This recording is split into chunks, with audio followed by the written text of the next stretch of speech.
क्योंकि आज एक बहुत महत्वपूर्ण दिन है, इसलिए मैं सबसे पहले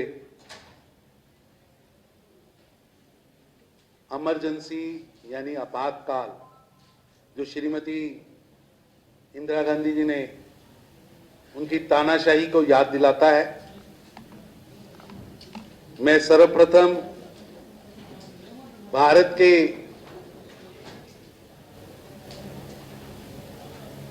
उन बेटे बेटियों को प्रणाम करते हुए जिन्होंने एक तानाशाह प्रधानमंत्री श्रीमती इंदिरा गांधी द्वारा भारत को एक बड़ी जेल बनाने के षड्यंत्र के खिलाफ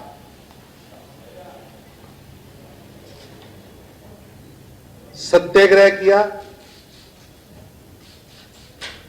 लोकतंत्र की हत्या ना हो, कॉन्स्टिट्यूशन बचाया जा सके, अभिव्यक्ति की आजादी की स्वतंत्रता रहे, उसके लिए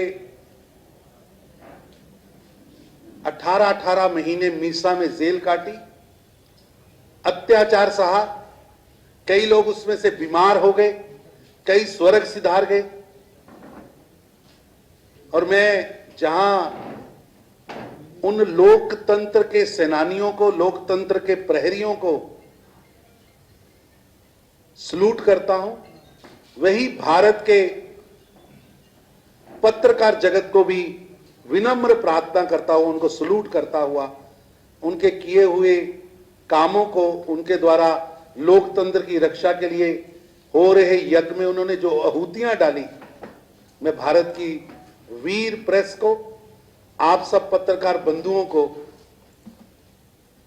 सलूट करता हूं, क्योंकि मेरे को याद है कि ये वो दिन थे जब संपादकीय पेज अखबार के लोग खाली छोड़ देते थे, क्योंकि इंदिरा गांधी और उनके चमचों का, संजय गांधी का इतना अत्याचार था कि वो वहां झूठ लिखाना चाहते थे, लेकिन प्रेस ने उस समय निर्भय होकर देश के लोकतंत्र की रक्षा की। और मेरे को याद है 3801 अखबार बंद कर दिए गए। ये कांग्रेस की देन थी कि 3801 अखबार इसलिए बंद कर दिए गए क्योंकि वो सच लिख रहे थे। 327 भारत के आप जैसे पत्रकारों को मीसा में बंद कर दिया था। 290 बड़े अखबार जो राष्ट्रीय स्तर के थे, जिनका विज्ञापन बंद कर दिया था।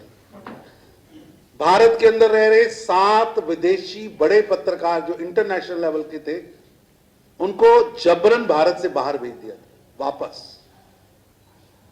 चाहे यूएनआई थी, चाहे पीटीआई थी, चाहे हिंदुस्तान समाचार था, समाचार भारती थी, ये 4 बड़ी एजेंसियों पर इनको इकट्ठा कर इनका पहरा बिठा दिया गया था। कलम के ऊपर और कलम के सिपाहियों के ऊपर बैलेट से वार हुआ था, बंदूक की नली के कनपट्टी पे रखकर कलम लिखने के लिए कहा था, लेकिन भारत के उन वीर पत्रकारों को, निर्भय पत्रकारों को, जिन्होंने जेल की कोठरी पसंद की, भूखा रहना पसंद किया, अखबार का विज्ञापन छोड़ा, अखबार बंद करना छोड़ा, लेकिन लोकतंत्र की आवाज को झुकने नहीं दिया। मैं उन सभी पत्रकारों को भी नमन करता हूं, भारत के उन नागरिकों को भी नमन करता हूं जिन्होंने इस स्वतंत्रता की दूसरी लड़ाई में, लोकतंत्र की रक्षा की लड़ाई में लाखों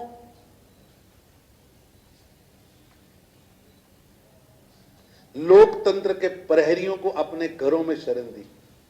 मुझे गर्व है, मैं उस पार्टी से आता हूं, जनसंघ, भारतीय जनता पार्टी और राष्ट्रीय स्वयंसेवक संघ, जिनके लाखों नौजवान जेलों में गए। 18-18 महीने तो हम आज कह रहे हैं, पता नहीं वो 18 साल भी हो सकते थे। आज के हमारे प्रधानमंत्री श्री नरेंद्र मोदी जी कभी सरदार बनकर, कभी सन्यासी बनकर, कभी छुप छुप कर देश के लोकतंत्र की रक्षा कर रहे थे। इसलिए मैं आज की प्रेस को शुरू करने से पूर्व लोकतंत्र के प्रहरियों को सलूट करता हूं। मित्रों, तेलंगाना के अंदर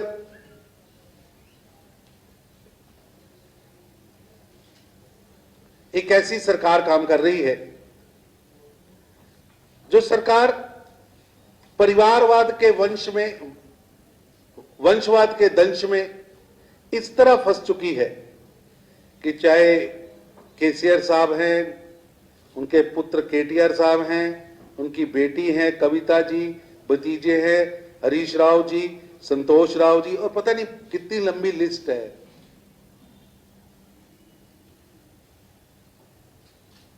लोकतंत्र का सबसे बड़ा शत्रु कोई है तो वो परिवारवाद है।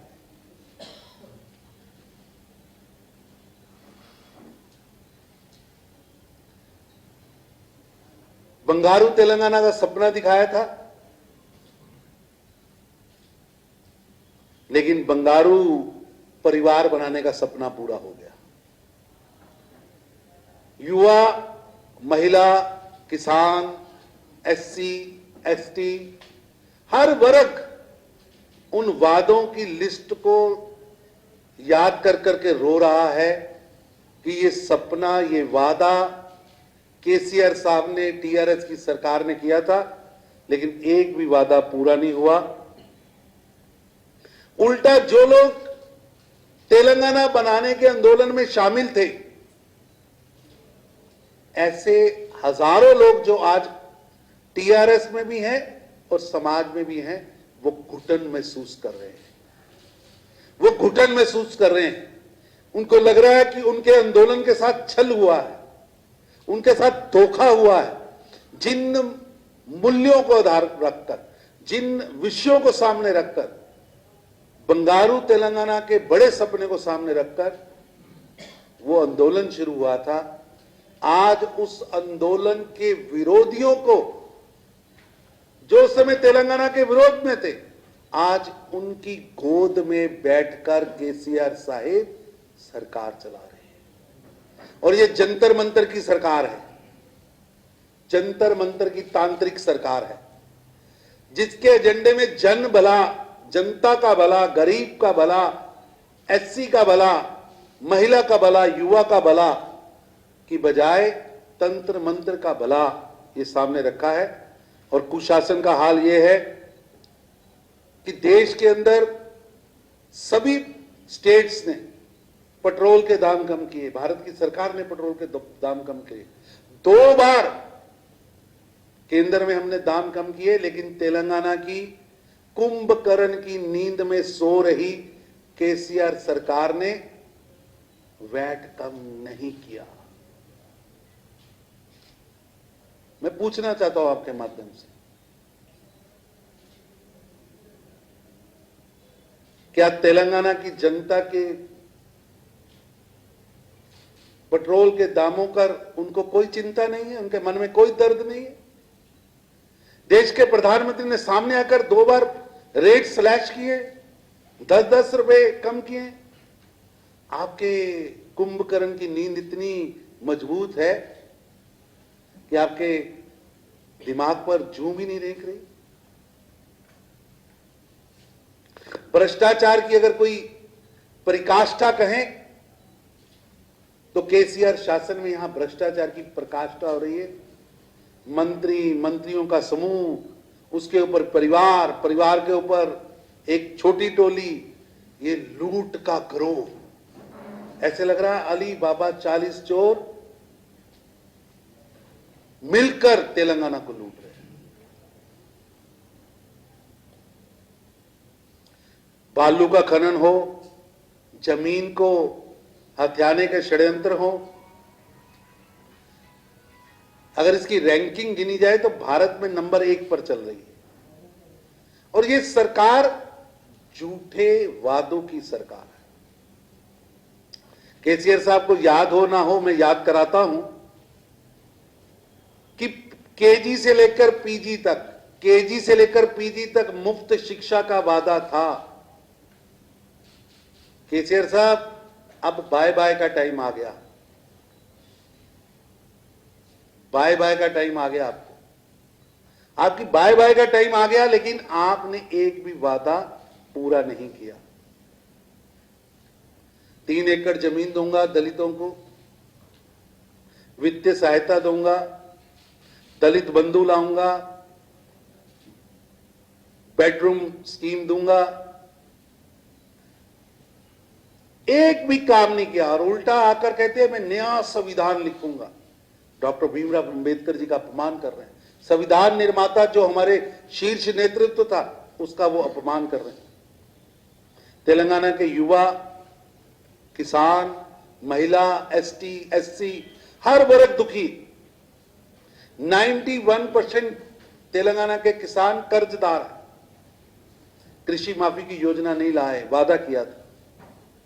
नौकरी की बात थी, नौकरियां अभी तक युवाओं को मिल नहीं रही, खाली पदों के ढेर लग गए। 8 साल का शासन के अंदर तेलंगाना के आम जनता घुटन महसूस कर रही। और मेरे पास कई लोगों के फोन आते हैं, मैं सच कह रहा हूं, लोगों के फोन आते हैं कि हम टीआरएस में है, लेकिन तेलंगाना के सपने को पूरा ना करने के कारण घुटन में है। दम घुट रहा है, दम तेलंगाना की जनता का भी घुट रहा है,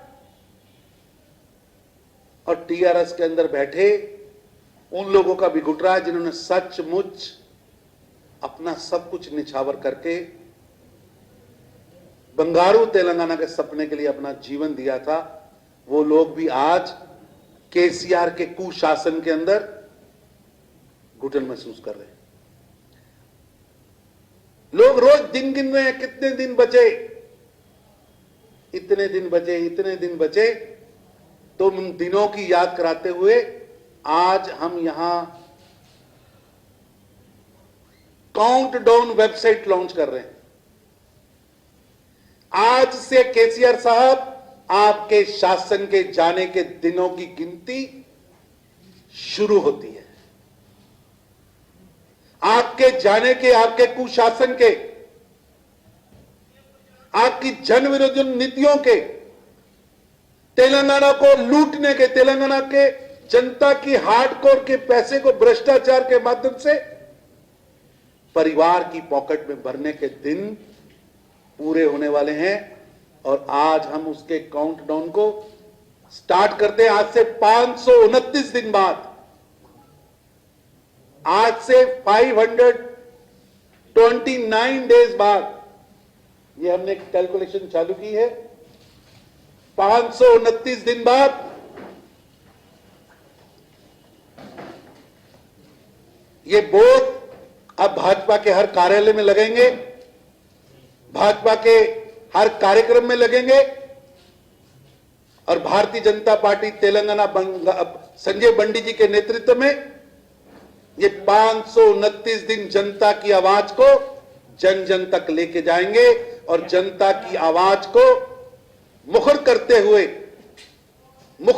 हुए हम इस ओर बढ़ेंगे। केसीआर साहब, गद्दी खाली करो, तेलंगाना की जनता आती है। गद्दी खाली करो, भारतीय जनता पार्टी आती है। 529 दिन बाद तेलंगाना की जनता की बाय बाय, केसीआर साहब को बाय बाय। और ये बोर्ड भारतीय जनता पार्टी के हर कार्यालय के बाहर लगेगा। और 529वें दिन हम हर दिन 529 दिन केसीआर साहब को याद कराएंगे उनके कुशासन के बारे में। और भारतीय जनता पार्टी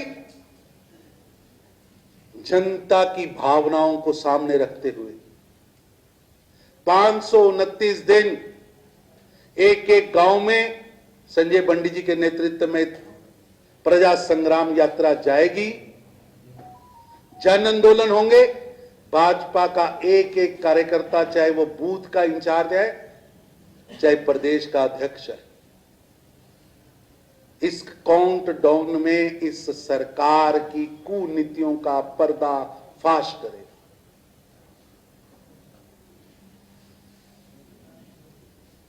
आज की इस प्रेस कॉन्फ्रेंस में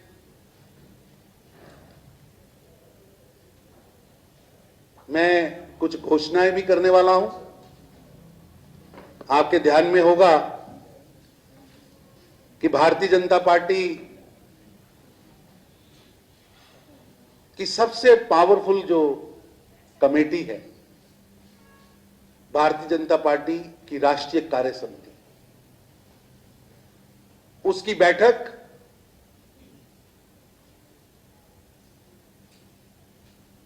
के लिए संजय बंडी जी, तेलंगाना भाजपा बार बार निवेदन कर रही थी कि परिवर्तन के इस मूड में, जब पूरा तेलंगाना केसीआर राज से मुक्ति चाहता है, ऐसे में भारतीय जनता पार्टी की राष्ट्रीय कार्य समिति हैदराबाद में हो और देश के 340 बड़े बड़े नेता यहां पर आए और इस कुंभ के अंदर मंथन हो और आगे की रणनीति और देश को मजबूत करने की सोच यहां पर हो। इस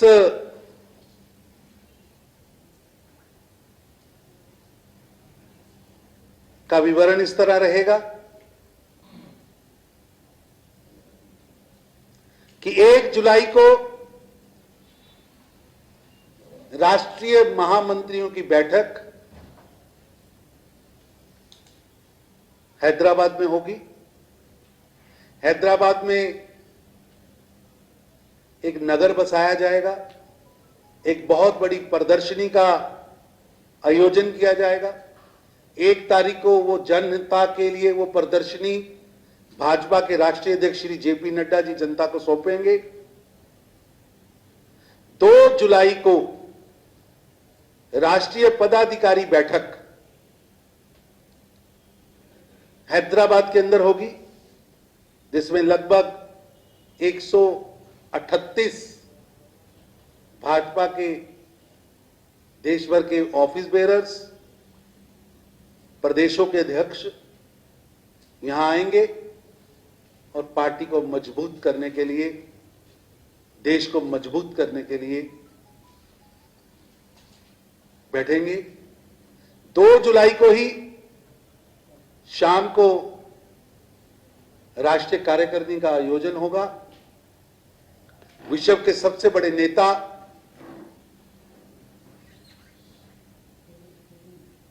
गरीबों के मसीहा, भारत के प्रधानमंत्री, भारत के प्रधान सेवक श्री नरेंद्र मोदी जी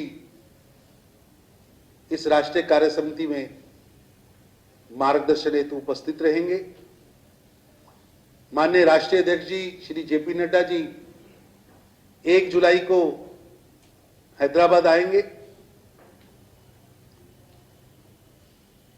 और राष्ट्रीय अध्यक्ष जी की अध्यक्षता में सारी बैठकें होंगी और इन बैठकों के अंदर जो 3 जुलाई तक चलेंगी, इन बैठकों के अंदर पार्टी का शीर्ष नेतृत्व, पार्टी के पूर्व अध्यक्ष माननीय अमित शाह जी, माननीय राजनाथ सिंह जी, माननीय गडकरी जी सहित सभी कैबिनेट के बड़े बड़े मंत्री, प्रदेशों के अध्यक्ष, लगभग 17 के करीब सीएम, डिप्टी सीएम, पूर्व डिप्टी सीएम, पूर्व सीएम, एक तरह से भारतीय जनता पार्टी की करीम देश के अलग अलग प्रांतों से यहां आएगी और यहां एक संगम होगा और मित्रों, 3 जुलाई को हैदराबाद के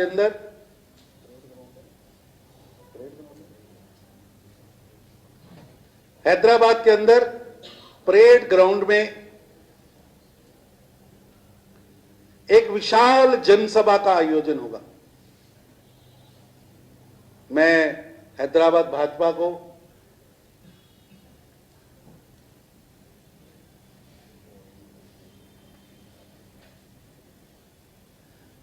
तीन जुलाई को शाम को एक बड़ी विशाल जनसभा को प्रधानमंत्री श्री नरेंद्र मोदी जी संबोधित करेंगे और तेलंगाना के अंदर एक नई शुरुआत, बदलाव की शुरुआत, भाजपा के आने की आहट, भाजपा की सरकार बनने की शुरुआत विश्व के सबसे बड़े नेता श्री नरेंद्र मोदी जी की वाणी से होगी।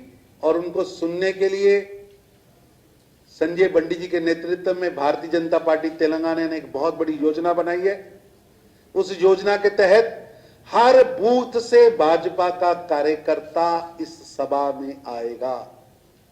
इस जनसभा से तेलंगाना के हर छोटे से छोटे गांव के बूथ से भाजपा के कार्यकर्ताओं की टोली प्रधानमंत्री श्री नरेंद्र मोदी जी को सुनने के लिए आएगी।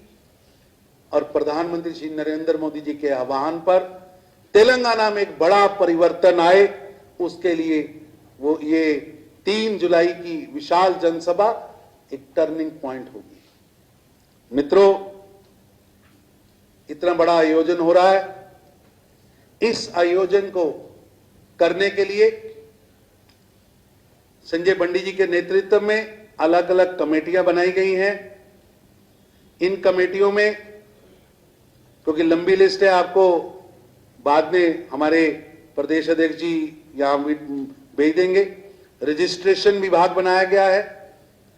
पार्टी की ओर से एनईसी का अकोमोडेशन, प्रधानमंत्री जी का वेलकम, मीटिंग में आने वाले सभी प्रतिनिधि तेलंगाना की संस्कृति के साथ जुड़े, कोई गुजरात से आ रहा है, कोई पंजाब से आ रहा है, कोई हिमाचल से आ रहा है, कोई कर्नाटका से आ रहा है, कोई केरल से आ रहा है, वो तेलंगाना के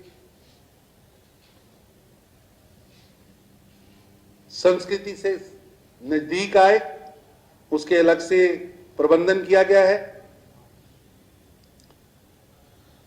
अलग अलग विभाग, सैनिटेशन से लेकर एडिटोरियम तक, रहने से लेकर उनको ले जाने आने तक एक एक विभाग बनाया गया है। और तेलंगाना भाजपा पूरे देश से आने वाले नेताओं को, चाहे वो रेलवे स्टेशन